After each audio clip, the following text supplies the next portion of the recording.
આ વખતની સ્થાનિક સ્વરાજ્યની ચૂંટણીમાં ભાજપને કેમ હરાવવી જોઈએ અને કોંગ્રેસને કેમ વોટ આપવો જોઈએ?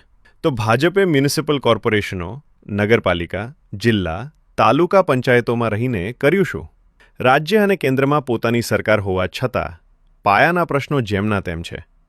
5 વર્ષ ફક્ત ને ફક્ત કમલમની કમિશનખોરી અને ખાયકી જ ચાલે છે.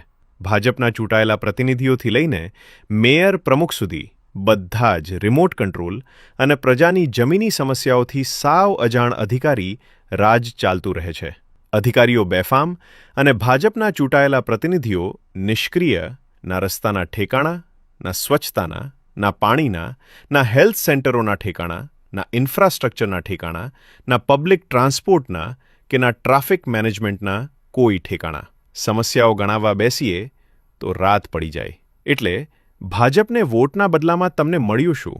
વોટ આપતા પહેલાં એકવાર વિચારી લો કે શું આંધળુકિયું કરીને ભાજપને આમને આમ વોટ આપતું રહેવાય કે કોંગ્રેસને જીતાડીને આ તાનાશાહ ભ્રષ્ટ ભાજપને જાકારો આપીને સુશાસન લાવવું જોઈએ. તમારા ગામ, નગર અને શહેરના સાચા અર્થમાં વિકાસ માટે, તમારી સ્થાનિક સમસ્યાઓના ઉકેલ માટે તમારો વોટ કોંગ્રેસને આપવી વિજયી બનાવો.